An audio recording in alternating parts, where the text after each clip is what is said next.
পিছিয়ে রেখেছে। তাহলে আপনারা ভয় পান কেন বলেন তো? আপনাদের জন্য আগামীর বাংলাদেশ নিরাপদ হবে আমার হিন্দু সম্প্রদায়ের ভাই বোনেরা। সময় পাল্টে গিয়েছে।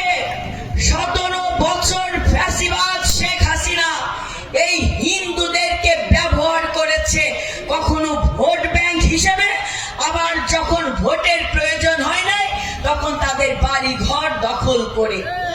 এই লড়াইয়ে ধল্লাতে আমরা এসেছিলাম প্রতিবাদ করতে ওই আক্রমণকারীদের, যারা যুবলীগ, ছাত্রলীগ, স্বেচ্ছাসেবক লীগ আমার হিন্দু সম্প্রদায়ের মা বোনদের বাড়িতে আক্রমণ করেছে।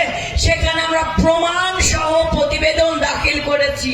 বিচার হয় নাই, তদন্ত হয় নাই।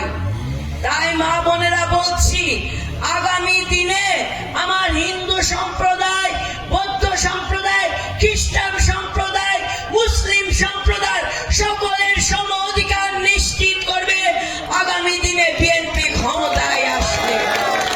আমার মা বোনেরা, তারেক রহমান অঙ্গীকার করেছেন তিনি এখন কথা বলার রাজনীতি চান না, তিনি বাস্তবায়নের রাজনীতি চান।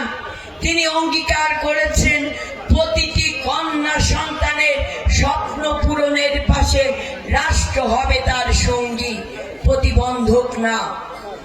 17 বছরে আপনারা দেখেছেন কিভাবে 9 মাসের শিশু থেকে শুরু করে বৃদ্ধ পর্যন্ত ধর্ষণের শিকার হয়েছে। বিচার হয় নাই, তদন্ত করা হয় নাই। একটা সুষ্ঠু তদন্ত এবং বিচার যদি হতো এইগুলো রোধ করা যেত।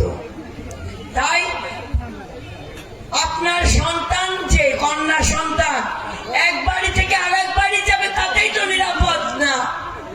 আগামী দিনে আপনার সন্তানের স্বপ্ন পূরণের পাশে তারেক রহমান রাষ্ট্রকে তার সঙ্গী করবে, প্রতিবন্ধক না।